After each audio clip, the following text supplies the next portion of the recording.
Le silence à l'intérieur du dîner ce mardi matin n'était pas normal. 3 hommes en costume gris occupaient la table du coin. Sa table, et chaque seconde qui passait semblait aspirer l'oxygène de la pièce. Il était presque 8 heures. Il arrivait toujours à 8 heures précises. Emma tenait la cafetière avec une telle force que ses doigts étaient blancs. Elle travaillait au Riverside Diner depuis 6 ans, et cela faisait 5 ans et demi que ce monsieur aux cheveux argentés occupait la même table tous les jours ouvrables, sans exception. Jamais en retard. Jamais absent. Jusqu'à aujourd'hui. « Vous êtes Emma Torres ?» demanda l'homme du milieu, ajustant ses lunettes à monture dorée. Sa voix était tranchante, impersonnelle. Elle acquiesça, incapable de former des mots. Son cœur battait contre ses côtes. « J'ai besoin que vous vous asseyiez, s'il vous plaît. » Emma regarda Rita, la cuisinière, qui observait par la fenêtre de la cuisine, les yeux écarquillés. Elle regarda le gérant, Frank, qui avait cessé de compter la caisse. Tout le monde était paralysé, comme s'ils étaient témoins d'un accident sur le point de se produire. Elle tira une chaise, les jambes tremblantes. Le plastique rouge de l'assise était fissuré, et elle pouvait sentir le froid de la vieille mousse à travers son uniforme fin. « Je suis au regret de vous informer. » L'homme ouvrit un dossier en cuir, que M. Theodore Blackwell est décédé jeudi dernier. Le monde tourna. Emma s'agrippa au bord de la table. Théodore. C'était son nom.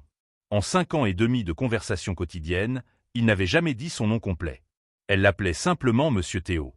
Et lui, il l'appelait jeune fille. Comment? Le mot sortit comme un souffle rauque. Crise cardiaque pendant le sommeil. Cela a été paisible, si cela peut vous consoler. Cela ne consolait en rien. Emma sentit les larmes brûler, mais les retint. Pleurer devant des étrangers lui avait toujours semblé une faiblesse qu'elle ne pouvait se permettre de montrer. Pas quand elle vivait dans un appartement où l'eau chaude fonctionnait 3 jours par semaine.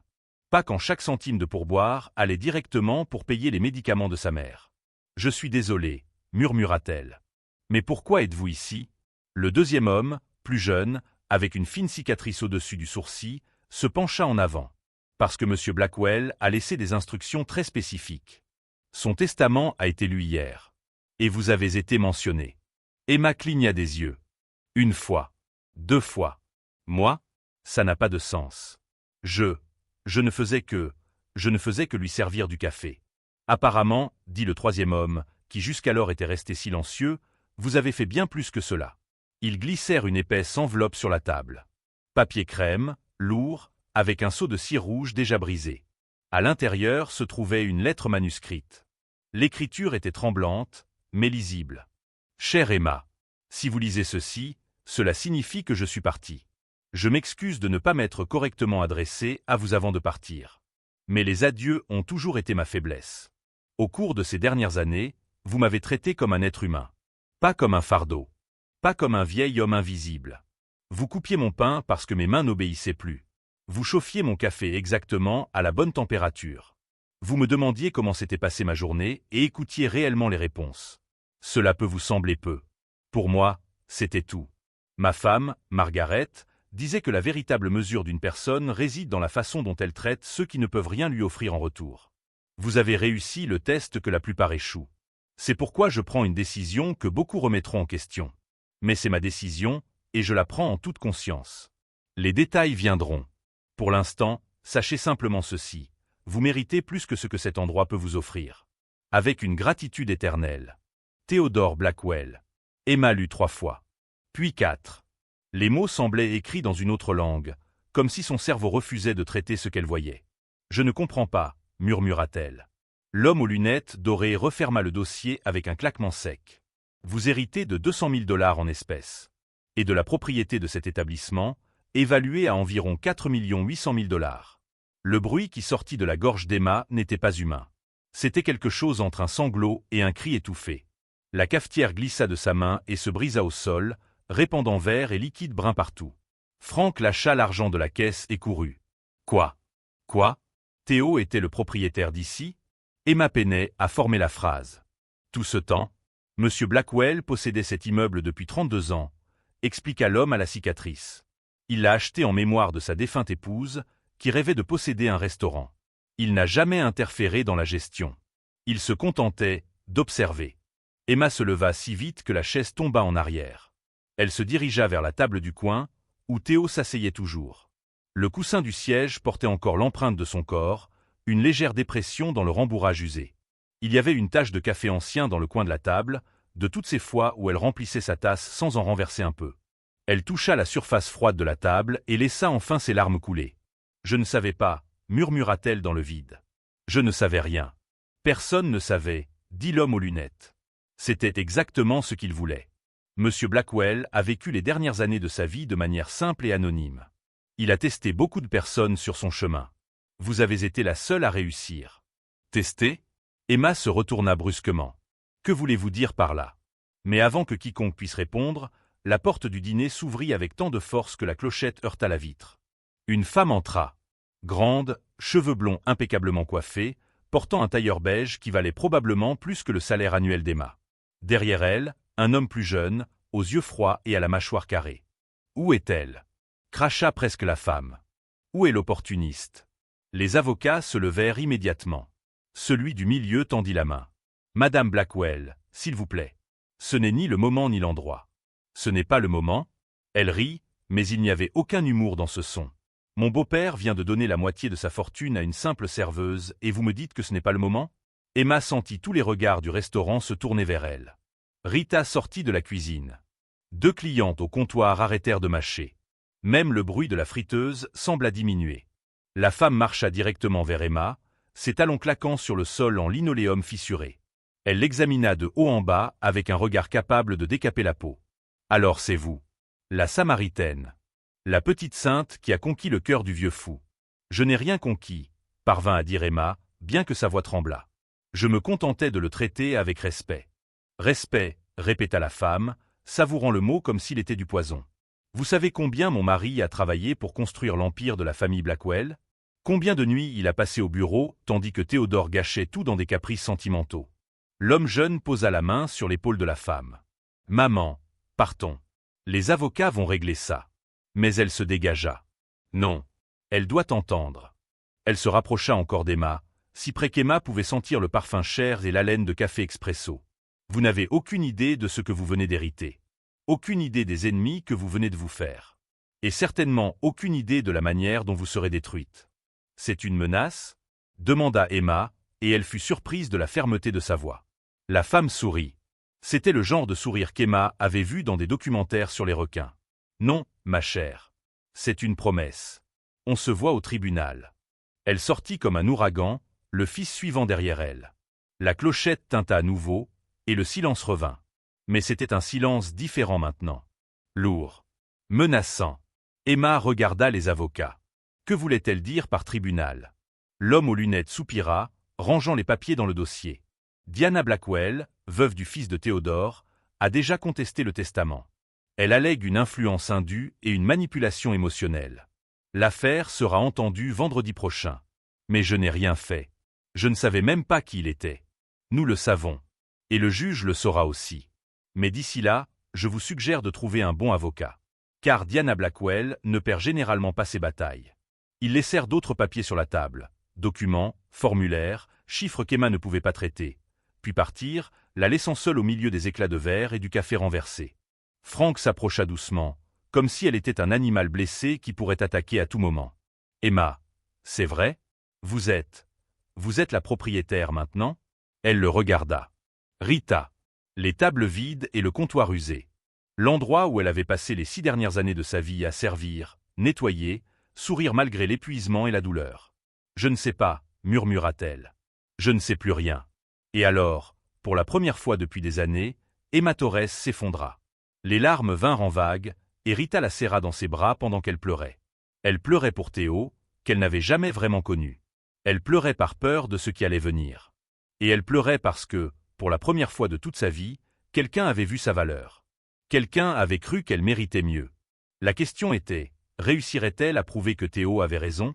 Si vous suivez cette histoire et voulez savoir ce qui se passe lorsqu'Emma affronte la famille Blackwell au tribunal, n'oubliez pas de vous abonner à la chaîne.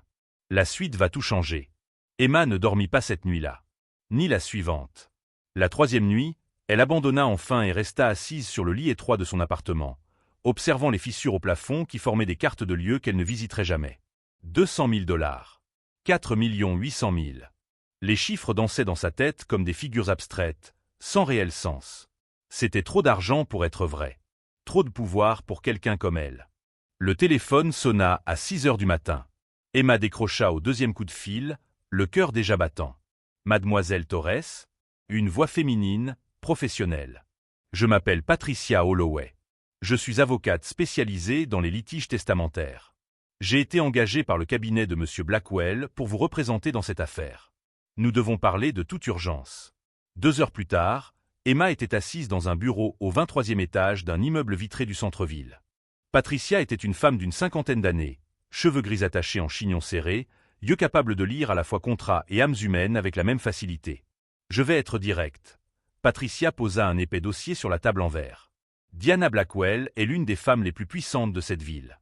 Elle ne joue pas. Elle a des ressources, des contacts et une équipe juridique qui ferait réfléchir quiconque avant de l'affronter. Et vous pensez que je devrais abandonner ? Demanda Emma, la voix plus ferme qu'elle ne l'avait prévu. Patricia sourit pour la première fois. Non. Je pense que vous devez comprendre contre quoi vous vous battez. Diana ne fait pas cela seulement pour l'argent. Elle fait cela parce que Théodore l'a humiliée publiquement. Il vous a choisi à sa place. C'est personnel. Emma feuilleta les documents. Des pages et des pages d'accusation. Manipulation émotionnelle. Exploitation d'une personne vulnérable. Isolement intentionnel de la famille. Les mots étaient venimeux, construits pour la transformer en prédatrice et Théo en victime. Mais rien de tout cela n'est vrai, murmura-t-elle. La vérité importe moins que le récit. Et Diana est maître dans l'art de construire des récits. Regardez ceci. Patricia alluma l'ordinateur portable et tourna l'écran vers Emma. C'était un article de journal publié ce matin-là. Serveuse hérite d'une fortune. La famille met en cause la légitimité. La photo était d'elle. Emma ne savait même pas quand elle avait été prise. Elle était devant le Riverside Diner, uniforme taché, cheveux en désordre, visage marqué par l'épuisement. La légende disait « Emma Torres, 28 ans, aurait manipulé un homme d'affaires âgé. » Ils me détruisent, Emma sentit la bile monter dans sa gorge. Ils font comme si que je l'avais exploité. Oui. Et ça va empirer. Diana a des contacts dans les médias. D'ici vendredi, vous serez présentée comme la méchante dans tous les journaux de la ville. Emma ferma les yeux. Une part d'elle voulait abandonner sur le champ. Signer n'importe quel papier pour que tout cela disparaisse. Revenir à sa vie petite et sûre, où personne ne la connaissait et où personne ne la détestait. Mais ensuite elle pensa à Théo. À la façon dont il souriait quand elle apportait une tarte aux pommes en extra sans facturer. À la manière dont il disait « Merci, jeune fille » tous les matins, comme si ce simple geste signifiait quelque chose. Il avait cru en elle quand personne d'autre ne croyait. Il avait vu quelque chose qu'elle ne voyait même pas elle-même. Que dois-je faire ? Ouvrit-elle les yeux. Patricia hocha la tête, satisfaite. D'abord, nous devons construire votre défense. Racontez-moi tout sur Théodore Blackwell. Chaque conversation. Chaque détail. Tout. Emma passa les 3 heures suivantes à se remémorer. Les souvenirs venaient par fragments. Théo arrivait toujours exactement à 8 heures. Demandait un café noir et des tartines avec confiture de fraises. Lisait le journal de la première à la dernière page, prenant des notes dans les marges avec un stylo bleu. Il commentait la politique, mais jamais avec colère. Il disait que la colère était un privilège des jeunes. Il demandait des nouvelles de sa mère. Emma avait mentionné une fois que sa mère souffrait d'arthrite sévère, et Théo demandait toujours comment elle allait. Quand Emma mentionnait que les médicaments étaient chers, Théo n'offrait pas d'argent. À la place, il partageait le nom de son médecin, disant que parfois les spécialistes étaient moins chers que les généralistes, si on savait où chercher. Il y eut un matin où Emma arriva les yeux gonflés de tant pleurer. Son propriétaire l'avait menacée d'expulsion. Théo ne dit rien. Il poussa juste une serviette en papier à travers la table. Dessus, une adresse griffonnée et ces mots « Je connais le propriétaire. Dites que c'est sur ma recommandation. » Emma n'utilisa jamais cette adresse. Elle réussit à réunir le loyer en vendant quelques livres. Mais elle garda la serviette dans un tiroir pendant 3 ans. Il n'agissait jamais comme quelqu'un de riche, dit Emma. Son manteau était vieux. Ses chaussures avaient la semelle usée. Il laissait des pourboires modestes, jamais extravagants. Comment aurais-je pu savoir ? Patricia prenait des notes frénétiquement. C'est bon. Très bon. Diana argumentera que vous saviez exactement qui il était et que vous avez manipulé la situation. Mais si nous pouvons prouver que Théodore était délibérément discret, qu'il vous a testé à votre insu, cela change tout. Testé ? Emma fronça les sourcils. Son avocat a dit la même chose. Que Théo testait beaucoup de gens. Qu'est-ce que cela signifie? Patricia hésita, comme si elle décidait combien révéler. Theodore Blackwell a passé les 5 dernières années à visiter différents établissements. Restaurants, cafés, boutiques. Il se présentait comme un vieil homme ordinaire et observait comment il était traité. La plupart des gens l'ignoraient ou l'impatientaient.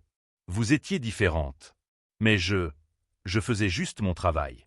Non, vous avez fait plus. Et Théodore a tout documenté. Patricia ouvrit un autre dossier. À l'intérieur, des photographies. Des dizaines. Emma coupant le pain de Théo en petits morceaux parce que ses mains tremblaient. Emma apportant une couverture supplémentaire lors d'une froide journée d'hiver. Emma assise à sa table pendant sa pause, discutant et riant. Il m'a photographié.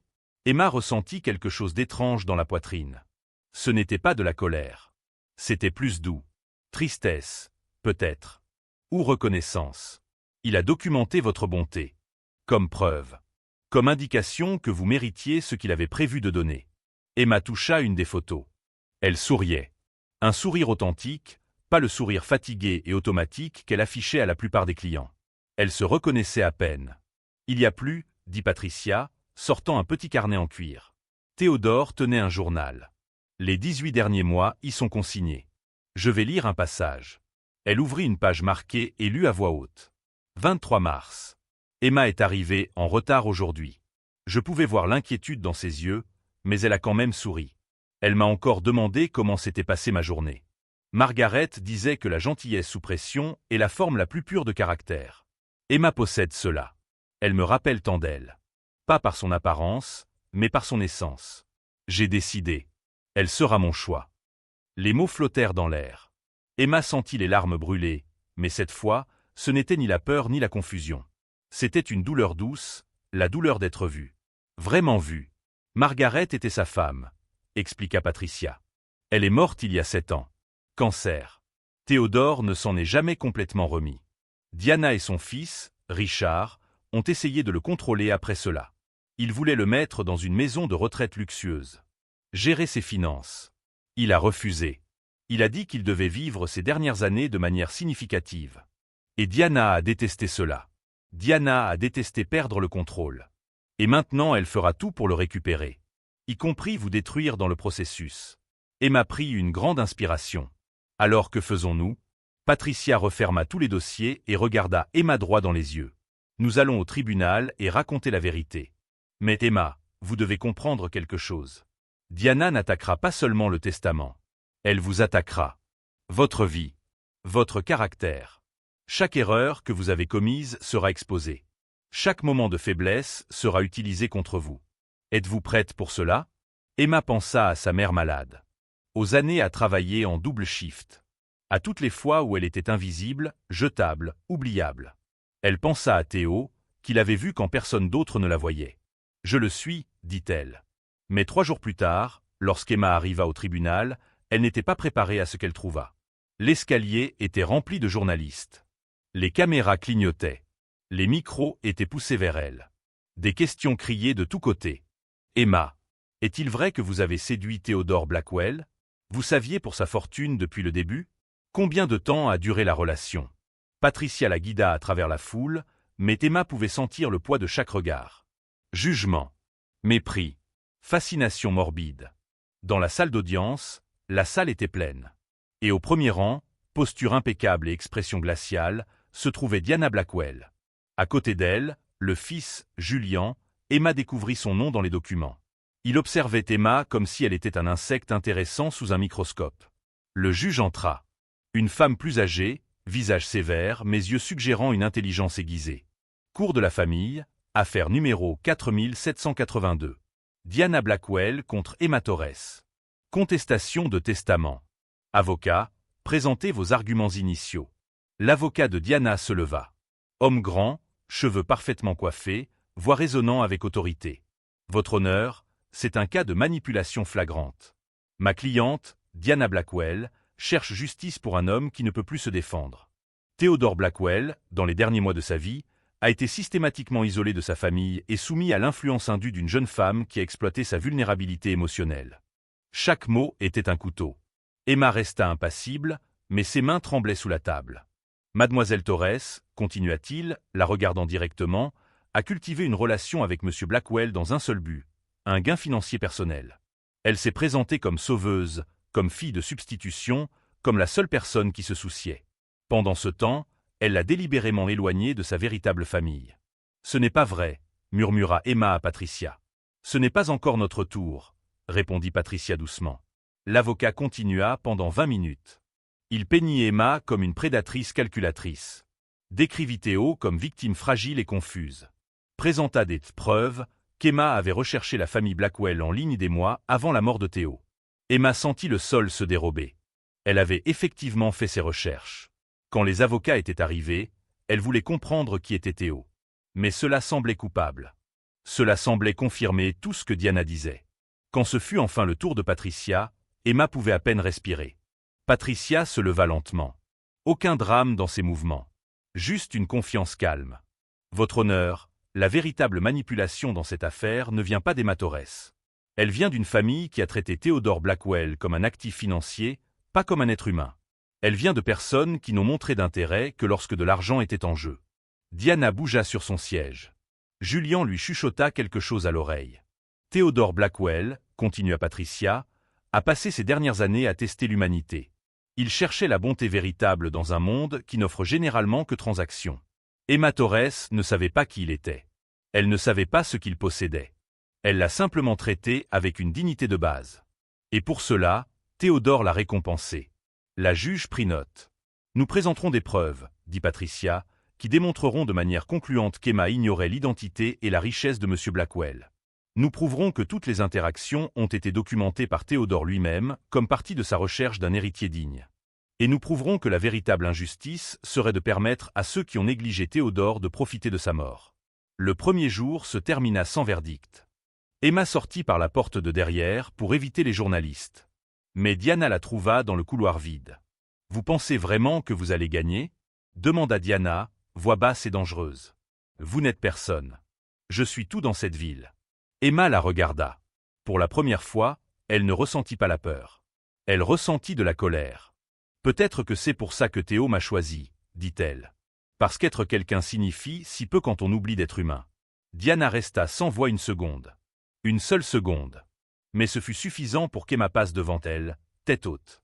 Emma ne rentra pas chez elle après le tribunal. Patricia l'emmena plutôt à une adresse qui ne figurait dans aucun document officiel, l'ancienne résidence de Theodore Blackwell. La maison se trouvait dans une rue tranquille, loin des quartiers luxueux où Emma imaginait que vivaient les milliardaires. C'était une construction modeste de 2 étages, avec un jardin à l'avant rempli de feuilles mortes et de peintures écaillées aux fenêtres. Elle semblait abandonnée depuis des années. « Théo vivait ici ?» demanda Emma, tandis que Patricia déverrouillait la lourde porte. Non. Il avait un petit appartement au centre-ville. Mais ceci était la maison de Margaret. Après sa mort, Théodore n'a pas pu la vendre. Il disait que ce serait comme effacer le dernier morceau d'elle qui restait dans le monde. À l'intérieur, l'air était vicié et froid. Des meubles couverts de drap blanc ressemblaient à des fantômes figés dans le temps. Des photographies ornaient les murs, poussiéreuses mais préservées. Une femme au large sourire et aux yeux doux apparaissait sur toutes, Margaret. Emma s'arrêta devant une photo où Margaret était dans la cuisine, portant un tablier fleuri et tenant un moule à tarte. Il y avait quelque chose de familier dans ce visage. Pas physiquement, mais dans l'expression. Une bonté qui n'avait pas besoin d'être annoncée. « Pourquoi m'avez-vous amené ici ?» demanda Emma. Patricia se dirigea vers un bureau au fond de la maison. Les murs étaient couverts d'étagères en bois sombre, remplis de livres et de boîtes archivées. Elle ouvrit un tiroir verrouillé et sortit un dossier volumineux. Parce qu'il y a quelque chose que vous devez savoir avant de retourner au tribunal. Quelque chose que Diana ne veut que personne ne découvre. Elle posa le dossier sur la table poussiéreuse. Emma l'ouvrit lentement. À l'intérieur, des documents financiers, des dossiers médicaux et plusieurs lettres manuscrites. Mais ce qui attira son attention fut une série de reçus. Des milliers de dollars transférés vers des comptes internationaux. Des paiements marqués comme « consulting » et « services administratifs ». Qu'est-ce que c'est ? Patricia montra les dates. Au cours des 3 dernières années de sa vie, Théodore a commencé à remarquer des irrégularités dans les finances de l'entreprise. De l'argent détourné. Des contrats falsifiés. Quelqu'un lui volait, lentement, méthodiquement. Emma feuilleta les papiers. Les chiffres étaient absurdes. 2 millions ici, 500 000 là. Trop petit pour être remarqué dans un empire de milliards, mais assez grand pour détruire une vie entière. Qui? Mais Emma connaissait déjà la réponse avant de poser la question. Diana et Julien. Ils pensaient que Théodore était trop vieux pour remarquer, qu'il était trop distrait par sa tristesse pour prêter attention. Mais Théodore a tout remarqué, et a documenté chaque centime. Emma sentit un frisson glacé descendre le long de sa colonne vertébrale. Pourquoi ne les a-t-il pas confrontés? Pourquoi n'a-t-il pas appelé la police? Parce que c'était sa famille.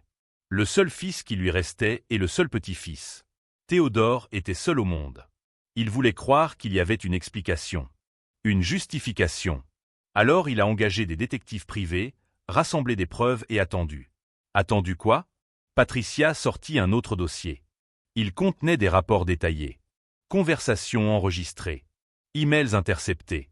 Emma lisait avec une horreur croissante. Diana et Julien ne se contentaient pas de voler. Ils prévoyaient de déclarer Théodore mentalement incompétent et de prendre le contrôle total de l'entreprise. Des consultations avec des médecins complaisants. Des brouillons de documents de tutelle. Des plans minutieux pour effacer son autonomie. Mon Dieu, murmura Emma. Ils allaient le mettre en prison. Oui. Et Théodore l'a découvert à temps. C'est alors qu'il a complètement changé. Il a cessé de fréquenter les événements de l'entreprise.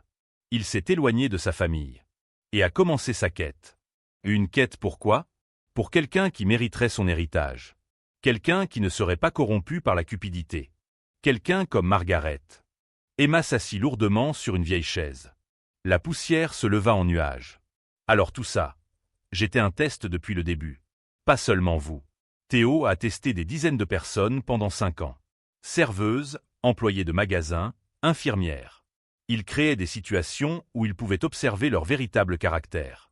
Il laissait des pourboires généreux pour voir si elles rendaient la monnaie en trop. Il feignait la confusion pour voir si quelqu'un tenterait de profiter. La plupart ont échoué. Et moi? Patricia sourit pour la première fois avec une véritable chaleur. Vous n'avez jamais pris la monnaie en trop. Quand Théo a faim d'oublier son portefeuille, vous avez payé son café de votre poche. Quand il a renversé du jus sur son uniforme, vous avez dit que ce n'était pas grave, que ça arrivait. Vous avez réussi tous les tests sans savoir que vous étiez testé. Emma se souvint de ce jour avec le portefeuille. Théo avait l'air si embarrassé. Elle avait insisté pour payer, disant qu'il pourrait compenser un autre jour. Il n'en a jamais reparlé, mais 2 jours plus tard, il laissa un pourboire 3 fois supérieur à la normale. Emma pensa qu'il avait juste oublié l'argent sur la table. Mais ça ne change rien au tribunal, dit Emma. Diana peut toujours prétendre que je l'ai manipulée. Ces preuves de vol ne prouvent pas mon innocence. Non. Mais elles prouvent sa culpabilité. Et voici la partie que Diana ignore.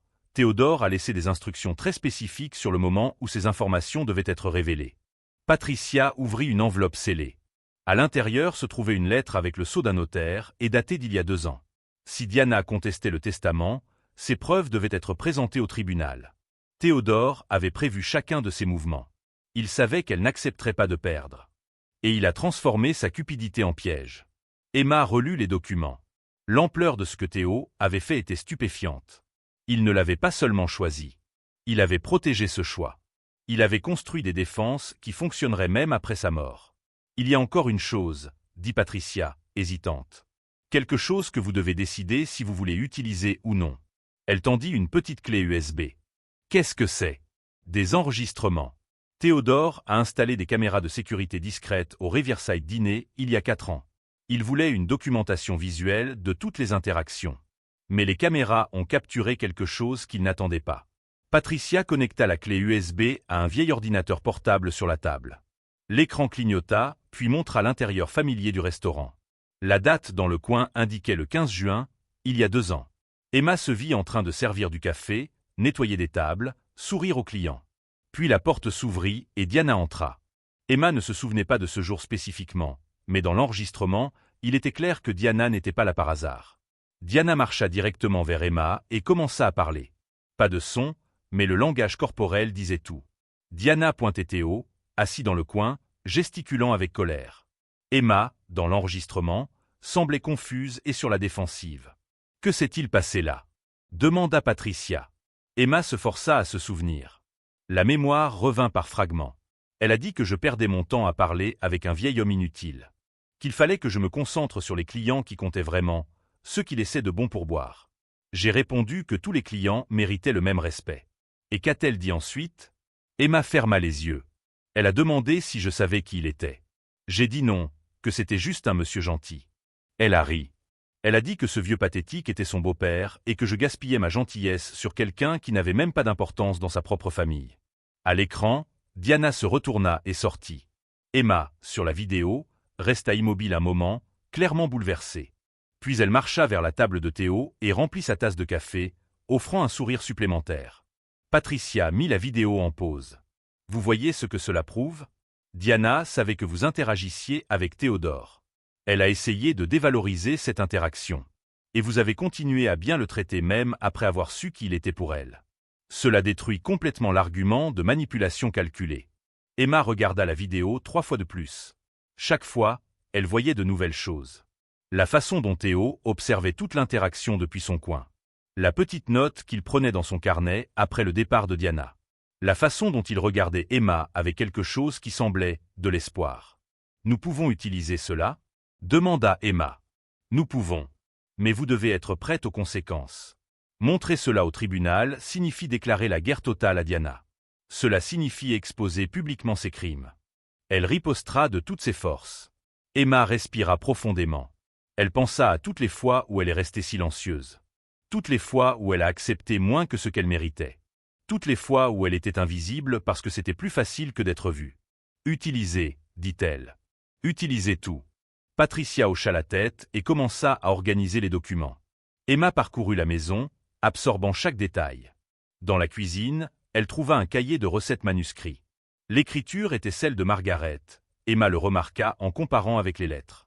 Il y avait une recette de tarte aux pommes avec une note sur la marge, la préférée de Théo. Cannelle extra. Emma toucha la page jaunie. Elle ressentit une étrange connexion avec cette femme qu'elle n'avait jamais connue. Deux femmes séparées par le temps, unies par un homme qui voyait de la valeur là où le monde ne voyait que le service. Dans la chambre de Théo et Margaret, Emma trouva quelque chose qui la fit s'arrêter. Une photo encadrée sur la table de chevet. C'était Margaret, mais derrière elle, un lieu familier, le Riverside Diner. Plus jeune, plus brillant, mais indubitablement le même. Patricia apparut à la porte. Margaret a travaillé là pendant 10 ans avant de rencontrer Théodore. C'était son rêve, avoir un endroit où les gens se sentaient chez eux. Quand ils se sont mariés, Théo a acheté le bâtiment pour elle comme cadeau de mariage. Elle a dirigé le restaurant jusqu'à ce qu'elle soit trop malade pour continuer. C'est pour ça qu'il venait tous les jours. Il ne s'agissait pas seulement de vous observer. Il s'agissait d'être proche d'elle. Chaque tasse de café sur cette table était une forme de communion avec la femme qu'il avait perdue. Emma sentit des larmes chaudes dans ses yeux. Tout avait du sens maintenant. La loyauté de Théo envers cet endroit usé. La façon dont il touchait la table comme si elle était sacrée. Il ne testait pas seulement l'humanité d'Emma. Il gardait vivante la mémoire de Margaret. Il m'a choisi parce que je lui ressemblais. Il vous a choisi parce que vous étiez comme elle. Une bonté authentique dans un monde cynique. Et maintenant, vous avez l'opportunité d'honorer à la fois Théodore et Margaret. En battant ceux qui ne voyaient que des chiffres là où il devrait y avoir de l'amour. Emma essuya ses larmes et redressa les épaules. Quand retournons-nous au tribunal? Demain. Dernière session avant le verdict. Diana va présenter des témoins qui jureront que vous avez séduit Théodore. Ils vous peindront comme calculatrice et froide. Ils engagent des acteurs pour mentir sous serment. Et nous? Patricia sourit. C'était un sourire qui promettait la bataille. Nous allons présenter la vérité. Et la vérité, lorsqu'elle est bien documentée, est plus puissante que n'importe quel mensonge. Cette nuit-là, Emma ne retourna pas dans son appartement. Elle resta dans la maison de Théodore et Margaret, entourée des fantômes d'un amour qui avait survécu à la mort. Elle lut le journal complet de Théo. Chaque page était une révélation. Emma ne sait pas que je l'observe. Elle ne sait pas que chaque gentillesse est documentée, chaque sourire est photographié, chaque mot est transcrit. Elle est simplement. Et dans cet être authentique, sans performance, je trouve la réponse que je cherchais. Elle est digne. Pas de l'argent. Du legs. De la mission de prouver que la bonté a encore de la valeur dans ce monde cruel. Emma ferma le carnet quand le soleil commença à se lever. Elle était prête. Pas seulement pour le tribunal. Pour tout ce qui suivrait. Diana avait sous-estimé la pauvre serveuse. Elle était sur le point de découvrir à quel point c'était une erreur. La salle d'audience était encore plus bondée que le premier jour. Emma sentit le poids de centaines de regards alors qu'elle se dirigeait vers sa place. Diana était impeccable dans un costume blanc, les cheveux élégamment attachés, expression confiante. À côté d'elle, Julian feuilletait des papiers avec un ennui étudié. La juge frappa son marteau. Dernière session.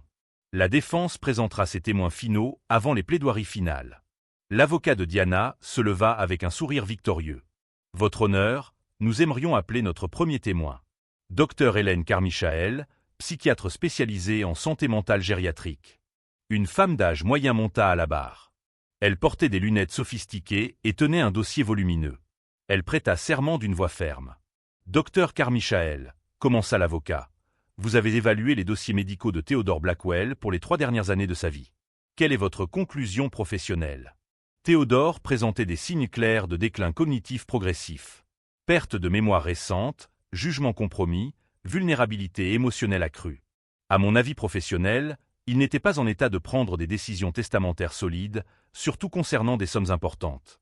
Emma sentit son estomac se nouer. La femme mentait avec une conviction absolue. Mentait avec de réelles qualifications médicales. Et selon votre expérience, poursuivit l'avocat, est-il courant que des personnes âgées vulnérables soient influencées par des figures externes qui montrent de l'attention? Extrêmement courant. Nous appelons cela le syndrome de capture émotionnelle. Les personnes solitaires peuvent développer des attaches inappropriées avec ceux qui montrent un intérêt de base, interprétant la manipulation comme un soin véritable. Patricia se leva doucement. Objection, votre honneur. Le témoin fait des spéculations sur un patient qu'elle n'a jamais examiné personnellement. Rejeté, dit la juge. Continuez, docteur. La psychiatre passa 20 minutes à peindre Theodore comme une victime confuse et Emma comme une prédatrice émotionnelle. Chaque mot était un poison calculé. Lorsque vint le tour de Patricia de poser des questions, elle resta assise. Elle se contenta de sourire. Aucune question pour ce témoin, votre honneur. Diana fronça les sourcils. Julian murmura quelque chose d'urgent. Il savait que quelque chose n'allait pas, mais ne parvenait pas à identifier quoi. L'avocat appela 2 autres témoins. Un comptable affirmant qu'Emma avait longuement étudié la fortune des Blackwell. Une ancienne collègue du restaurant qui jura avoir entendu Emma parler de « séduire des hommes riches ». Emma reconnut la femme. Sarah. Elles avaient travaillé ensemble pendant 2 mois avant que Sarah ne soit licenciée pour vol dans la caisse. Maintenant elle était là, mentant sous serment, clairement payée par Diana. Patricia ne posa aucune question à aucun d'eux. Elle observait seulement, expression impassible. Enfin, l'avocat de Diana se tourna vers la juge. L'accusation a terminé sa présentation. Nous croyons avoir prouvé de manière concluante qu'Emma Torres a exercé une influence indue sur un homme vulnérable pour un gain financier personnel. La juge acquiesça. Défense, vos témoins. Patricia se leva lentement. Lorsqu'elle parla, sa voix résonna dans la salle avec une autorité calme. Votre honneur, la défense souhaite présenter des preuves documentaires avant d'appeler des témoins. Elle fit signe à un assistant qui apporta un chariot chargé de boîtes d'archives. Ce sont les preuves que Theodore Blackwell a compilées personnellement au cours des 5 dernières années de sa vie. Des preuves qu'il a ordonné de présenter uniquement si son testament était contesté. Diana se pencha en avant. Pour la première fois, Emma vit une véritable peur dans ses yeux. Patricia projeta sur l'écran une série de photographies. Emma au restaurant, faisant son travail. Chaque photo avait date, heure et petite note manuscrite de Théo. Ces images documentent 347 interactions entre Emma Torres et Theodore Blackwell. Aucune ne montre de séduction, manipulation ou comportement inapproprié. Juste une employée traitant un client avec une dignité élémentaire. Elle fit défiler les slides suivants. Page du journal de Théo. Theodore Blackwell tenait des registres méticuleux. Pas un homme en déclin cognitif, mais quelqu'un de parfaitement lucide exécutant un plan délibéré. Il testait le caractère humain. Emma Torres a réussi des tests dont elle ignorait l'existence. La juge examina les documents avec une attention croissante. Patricia poursuivit. Mais il y a quelque chose que l'accusation ne veut pas que cette cour sache. Quelque chose qui explique la véritable motivation derrière cette contestation. Elle projeta des documents financiers. Les mêmes qu'Emma avait vus dans la maison. Transfert suspect. Compte offshore. Preuve de détournement systématique. Au cours des 3 dernières années, Diana Blackwell et son fils Julian ont détourné environ 8 200 000 $ de l'entreprise familiale. Theodore l'a découvert. Et au lieu de poursuivre sa propre famille, il a choisi de les déshériter silencieusement. La salle éclata en murmures. La juge frappa son marteau à plusieurs reprises. Silence. Silence dans la cour. Diana était pâle. Julian tenta de se lever, mais son avocat le retint. Ces accusations sont absurdes, cria Diana. Totalement infondées. Patricia ne sembla pas perturbée. Votre honneur, j'ai ici les rapports de 3 détectives privés différents, tous engagés par Theodore Blackwell. J'ai des relevés bancaires. Des emails interceptés légalement. Et j'ai autre chose. Elle fit de nouveaux signes. L'assistant apporta un ordinateur portable. Ceci est un enregistrement d'une réunion du conseil d'administration de Blackwell Holdings, tenue 3 mois avant la mort de Theodore. Il avait installé des caméras secrètes dans le bureau principal. Ce que nous allons voir a été enregistré à l'insu des participants, mais est légal car Theodore était le propriétaire unique de l'entreprise. La vidéo commença. Elle montrait une salle de réunion luxueuse. Diana et Julian assis à la tête, entourés d'hommes en costume. La voix de Diana résonna dans les haut-parleurs. Nous devons agir vite. Le vieux devient sentimental. Il parle de tout donner à des œuvres de charité, de simplifier la vie. Si nous ne prenons pas le contrôle maintenant, nous perdrons tout ce que nous avons construit. Comment? La voix de Julian. Il est encore mentalement compétent. Aucun juge n'accordera de tutelle. Alors faisons-le passer pour incompétent. Diana se pencha en avant. Nous trouverons des médecins complaisants. Créerons des incidents publics. Documenterons la confusion. Et quand nous aurons suffisamment de preuves, nous le déclarerons incapable et prendrons le contrôle. Un des hommes autour de la table hésita. C'est Diana, cela peut être considéré comme fraude. Ce n'est une fraude que si nous sommes pris. Elle sourit froidement. Et nous ne le serons pas. Theodore est isolé, paranoïaque. Personne ne le croira contre le témoignage médical professionnel. L'enregistrement continua pendant 5 minutes supplémentaires. Plan détaillé de manipulation. Discussion sur comment détourner plus d'argent avant que Théo ne s'en aperçoive. Commentaire cruel sur sa sénilité, sur la mort de Margaret qui l'avait brisée. Lorsque ce fut terminé, le silence dans la salle était absolu. Diana était debout, tremblante de rage ou de peur, ou des deux. Ceci a été obtenu illégalement. Ne peut pas être utilisé. La juge feuilleta les documents fournis par Patricia. L'enregistrement a été fait par le propriétaire de l'entreprise sur sa propriété privée. Il est entièrement légal. Asseyez-vous, Madame Blackwell. Patricia se tourna vers Emma. Je souhaite maintenant appeler mon premier et unique témoin, Emma Torres. Emma monta à la barre, les jambes tremblantes. Elle prêta serment d'une main ferme. Mademoiselle Torres, commença Patricia doucement. Saviez-vous que Theodore Blackwell était milliardaire? Non. Je pensais qu'il était juste un retraité normal. Avez-vous jamais demandé quelque chose à lui? De l'argent, des faveurs, des cadeaux? Jamais. Il était un client comme les autres. Pourquoi l'avez-vous traité avec tant de gentillesse? Emma respira profondément. Parce qu'il était invisible pour tous les autres. Je sais ce que c'est. Être invisible. Être ignoré. Être traité comme si l'on n'avait aucune valeur. Je ne voulais pas que quelqu'un se sente ainsi, surtout un vieil homme qui voulait juste de la conversation et du café chaud. Et quand vous avez découvert l'héritage, quelle a été votre première réaction? La peur. Peur que ce soit une erreur. Peur de ne pas mériter. Peur que des gens comme elle, dit Emma en désignant Diana, me détruisent pour avoir osé accepter quelque chose qu'ils pensaient leur revenir de droit. Patricia acquiesça. Dernière question. Si vous pouviez remonter le temps, changeriez-vous quelque chose? Emma pensa à Théo. À son sourire paisible. À sa façon de dire « merci, jeune » tous les matins. J'aurais dit au revoir correctement. J'aurais dit qu'il comptait pour moi. Que ces conversations étaient le meilleur moment de ma journée. Mais je ne changerai pas la façon dont je l'ai traité. Parce qu'il méritait de la bonté. Tout le monde mérite cela. Quand Emma descendit de la barre, des larmes brillaient sur plusieurs visages dans la salle. Mais pas sur le sien. Elle avait tout versé. Il ne restait plus que la force. L'avocat de Diana tenta de poser des questions, mais il était désarmé. Comment attaquer une honnêteté simple? Comment détruire une vérité nue? Les plaidoiries finales furent rapides. L'avocat de Diana bafouilla sur des procédures et des formalités. Patricia résuma simplement les faits. La juge se retira pour délibérer. Elle revint 40 minutes plus tard. « Levez-vous, dit-elle, j'ai rendu ma décision dans cette affaire. » Emma serra la main de Patricia. Sur la base des preuves présentées, il est clair que Theodore Blackwell était pleinement maître de ses facultés mentales. Il est clair qu'il a exécuté un plan délibéré pour trouver un héritier digne. Et il est absolument clair qu'Emma Torres n'a exercé aucune influence indue. Elle a simplement existé avec bonté dans un monde qui avait oublié cette qualité. Le testament est valide. L'héritage sera transféré conformément aux instructions de Theodore Blackwell. Diana laissa échapper un son étranglé. Julian jura doucement. Mais la juge n'avait pas fini. De plus, sur la base des preuves de fraude et de détournement de fonds, je transmets cette affaire au ministère public pour enquête criminelle. Diana Blackwell et Julian Blackwell, vous avez le droit de garder le silence. Emma n'entendit pas la suite. Le bourdonnement dans ses oreilles était trop fort. Patricia la serra dans ses bras. Au loin, des journalistes hurlaient des questions. Les caméras crépitaient. Elle avait gagné. Pas seulement le procès. Elle avait prouvé quelque chose que le monde avait oublié. La bonté a du pouvoir. La bonté compte.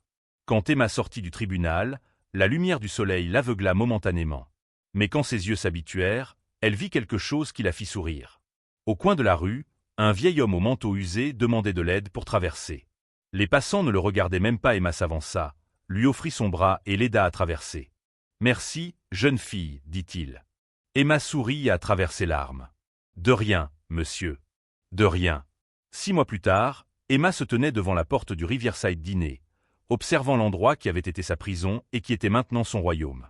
Mais cela ne ressemblait ni à l'un ni à l'autre. Cela ressemblait à un foyer. Les rénovations avaient été minutieuses. Le sol en linoléum fissuré avait été remplacé par du bois clair.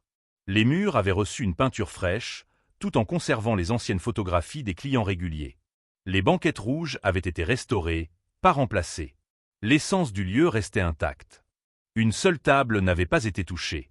Celle du coin. La table de Théo. Emma avait fait installer une petite plaque en bronze discrète sur le mur à côté, en mémoire de Theodore Blackwell et Margaret Tay, qui voyaient la dignité là où les autres ne voyaient que du service. Rita sortit de la cuisine avec un plateau de tasses fumantes. Elle n'était plus seulement cuisinière. Emma l'avait promue gérante, avec un salaire lui permettant de s'occuper correctement de ses 3 enfants. « Prête pour l'affluence du matin ?» demanda Rita, souriante. « Toujours », répondit Emma. Mais ce n'était pas seulement le restaurant qui avait changé. Emma avait créé quelque chose dont Théo aurait été fier. La fondation Legacy Blackwell fonctionnait au 2e étage du bâtiment, transformé en bureau. Elle offrait des bourses d'études pour des jeunes à faible revenu, du microcrédit pour de petits entrepreneurs, des programmes de formation pour les chômeurs. La première bénéficiaire avait été Sarah, l'ancienne collègue qui avait menti au tribunal. Emma aurait pu la poursuivre pour parjure. À la place, elle lui avait offert une seconde chance. Sarah travaillait maintenant pour la fondation, aidant d'autres personnes qui avaient perdu leur chemin. Pardonner ne signifie pas oublier, avait dit Emma lorsque Patricia avait questionné sa décision. Cela signifie choisir la reconstruction plutôt que la vengeance. Diana et Julian n'avaient pas eu cette chance. L'enquête criminelle avait révélé des années de fraude systématique. Tous deux attendaient leur procès, la fortune gelée, la réputation détruite. Emma ne ressentait aucune satisfaction à ce sujet. Juste de la tristesse pour tout le potentiel gaspillé par la cupidité. La sonnette retentit. Un groupe d'étudiants universitaires entra, participant au programme de bourse. Ils reconnurent Emma immédiatement. Mademoiselle Torres. Une jeune fille aux longues tresses fit signe. J'ai réussi. J'ai été acceptée en médecine. Emma serra la jeune fille dans ses bras, profondément émue. 6 mois plus tôt, cette jeune fille était sur le point d'abandonner l'université faute de moyens. Maintenant, elle avait tout un avenir devant elle. Théo serait fier, murmura Emma. Vous parlez de lui toujours au présent, observa l'étudiante. Comme s'il était encore là. Emma regarda la table du coin. D'une certaine manière, il l'est. Chaque vie que nous changeons, chaque personne que nous aidons, c'est lui agissant à travers nous. L'héritage, ce n'est pas l'argent. C'est multiplier la bonté. La journée passa à un rythme réconfortant. Emma servit du café, discuta avec les clients, supervisa la fondation. L'après-midi, elle reçut un appel inattendu. Mademoiselle Torres, je suis David Chen, président de l'association des restaurants. Nous souhaiterions vous honorer lors de notre dîner annuel. Votre histoire a inspiré des changements dans la façon dont les établissements traitent tant leurs employés que leurs clients. Emma accepta, mais à une condition. L'hommage devait inclure Rita et tous les employés du Riverside.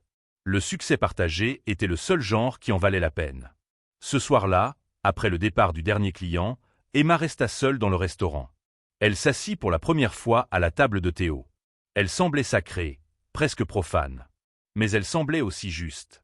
Elle ouvrit un nouveau carnet qu'elle avait acheté et commença à écrire. « Cher Théo, je sais que tu ne peux pas répondre.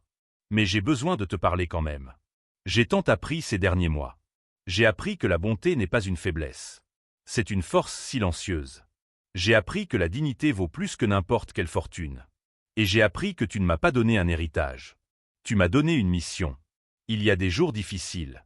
Des gens qui me détestent encore, qui disent que je ne mérite rien de tout cela. Des moments où je doute de moi-même. Mais alors je me rappelle de toi, assis ici, seul, testant un monde qui t'avait déçu à plusieurs reprises. Et pourtant, tu as continué à chercher. Tu as continué à croire qu'il existait de la bonté quelque part. Tu l'as trouvée en moi. Je ne sais pas si je méritais ta confiance, mais je passerai le reste de ma vie à essayer de l'honorer. Margaret aurait adoré voir ce que le restaurant est devenu. J'ai vu des photos d'elle ici, souriante, servant les gens avec un amour véritable. J'essaie de canaliser cette énergie tous les jours. J'essaie de voir chaque client comme elle voyait. Comme tu m'as appris à voir. La fondation a déjà aidé 32 personnes à changer de vie. 32 histoires qui auraient pu se terminer en abandon, mais qui continuent maintenant avec espoir. C'est toi, Théo. C'est ton cœur qui bat à travers nos actions. Diana est en prison. Julien aussi. Je ne ressens aucune victoire à ce sujet. Juste de la tristesse pour ce qu'ils auraient pu être s'ils avaient appris ce que tu essayais d'enseigner. La famille n'est pas du sang ni un nom. C'est un choix. C'est voir la valeur chez des gens que le monde rejette. Tu m'as choisi quand je n'étais personne. Maintenant, je choisis les autres chaque jour. Et à chaque choix, je te garde vivant. Avec gratitude éternelle. Emma. Elle referma le carnet et regarda autour d'elle. Tout avait changé. Et rien n'avait changé. Le restaurant sentait toujours le café frais et les toasts. Il y avait encore une tache de café sur la table. Des histoires continuaient de s'écrire à chaque conversation, chaque sourire, chaque tasse servie avec soin. Le téléphone sonna de nouveau. C'était Patricia. Allume la télévision. Chaîne 5. Vite. Emma prit la télécommande et alluma la petite télévision au-dessus du comptoir. L'image montrait Diana escortée vers le tribunal, menottée, le visage durci par la colère et l'humiliation. Le titre disait « Blackwell risque 20 ans de prison pour fraude corporative ». Que ressens-tu en voyant ça? Demanda Patricia. Emma réfléchit avant de répondre. Vide. Il n'y a pas de victoire à voir quelqu'un détruit, même si cette personne a essayé de me détruire d'abord. J'aurais voulu qu'elle comprenne ce que Théo savait. Que le vrai pouvoir vient d'élever les autres, pas de les écraser. Tu es meilleure personne que moi, dit Patricia, avec une admiration sincère dans la voix. Non. J'ai juste eu un meilleur professeur. Après avoir raccroché, Emma se dirigea vers le bureau improvisé au 2e étage. Sur les murs, des tableaux qu'elle avait elle-même peints. Elle avait abandonné l'art des années auparavant, lorsque la survie avait consommé la créativité. Mais Théo lui avait rendu ça aussi. Avec l'argent et les biens, il lui avait rendu du temps. De l'espace pour respirer. La liberté de rêver. Les peintures montraient des visages. Rita dans la cuisine, des clients réguliers souriants, des étudiants recevant leur diplôme. Et au centre, plus grand que tous, un portrait qu'elle avait peint de mémoire. Théo assis à sa table, café fumant, yeux bienveillants fixant quelque chose au-delà du cadre. Emma avait essayé de capturer ce regard. Le regard de quelqu'un qui voyait la beauté là où les autres ne voyaient que le quotidien. La sonnette retentit en bas. Emma descendit et trouva Franck, l'ancien gérant, devant la porte. Il semblait plus petit, plus vieux. Depuis qu'Emma avait pris possession, il venait rarement. « Puis-je entrer » demanda-t-il, hésitant. Emma fit signe vers une table près du comptoir. Elle servit du café et s'assit en face de lui. « Je suis venu m'excuser » dit Franck, la voix tremblante. « Pendant toutes ces années, je t'ai traité comme jetable. Je n'ai jamais vu ta valeur. Théo a vu en quelques minutes ce que j'ai ignoré des années durant. Tu n'as pas besoin de t'excuser. Si, j'en ai besoin. Et je dois remercier. J'aurais pu te virer. J'aurais dû. Mais tu m'as gardé ici, avec un meilleur salaire, avec la dignité que je ne méritais pas. » Emma serra la tasse chaude d'entre ses mains.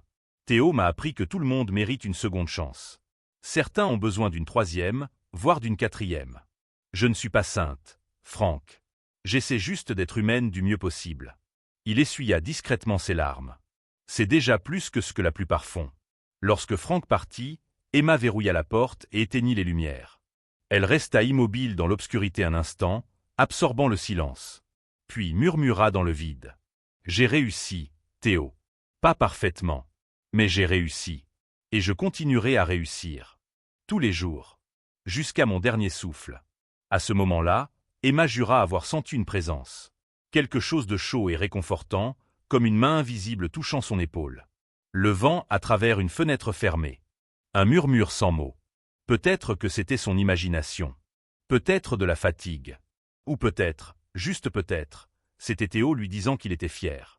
Emma rentra chez elle par des rues tranquilles, ne vivant plus dans un appartement misérable, mais dans un espace modeste choisi par elle. L'argent n'avait pas changé qui elle était. Il n'avait fait qu'amplifier ce qu'elle avait toujours été, quelqu'un qui voyait les gens, pas les positions. Quelqu'un qui offrait de la dignité parce qu'elle savait combien ça faisait mal de ne pas en avoir. La leçon que Théo avait enseignée ne se contenait pas dans des mots simples. C'était viscéral, vécu. Le véritable pouvoir ne se mesure pas à ce que vous possédez, mais au nombre de vies que vous touchez. La vraie richesse ne se mesure pas en banque, mais en sourires, en larmes soulagées, en futurs sauvés. Emma avait été pauvre en argent, mais riche en empathie. Maintenant, elle avait les deux. Et elle les utilisait pour faire quelque chose qui comptait. Le monde restait cruel. Les gens restaient égoïstes. L'injustice l'emportait souvent. Mais maintenant, il y avait une lumière supplémentaire qui brillait dans l'obscurité. Une lumière allumée par un vieil homme qui croyait. Maintenue vivante par une jeune femme qui avait appris. Et peut-être, juste peut-être, cette lumière inspirerait d'autres. Et ces autres allumeraient encore plus. Jusqu'à ce que la bonté ne soit plus l'exception, mais la règle. Jusqu'à ce que la dignité ne soit plus un luxe, mais un droit fondamental. C'était un grand rêve. Trop ambitieux pour une serveuse qui peinait à payer son loyer 6 mois auparavant. Mais Théo avait cru aux rêves impossibles. Et regardez où cela les avait menés. Emma s'endormit cette nuit-là avec un sourire sur le visage et la certitude dans le cœur. Demain, elle se lèverait tôt. Ouvrirait le restaurant. Servirait du café. Parlerait aux étrangers. Traiterait chaque personne comme si c'était Théo déguisé, testant son humanité. Car au final, nous sommes tous testés. Pas par des avocats ou des juges. Par le miroir. Par la personne que nous voyons refléter quand personne ne regarde. Emma avait réussi le test. Et désormais, elle consacrerait sa vie à aider les autres à réussir aussi. Si cette histoire a touché ton cœur d'une quelconque manière, n'oublie pas de t'abonner à la chaîne. Car des histoires comme celle-ci nous rappellent que la bonté vaut encore quelque chose. Et que parfois, tout ce dont nous avons besoin, c'est de quelqu'un qui croit en nous, même quand nous n'y croyons pas nous-mêmes.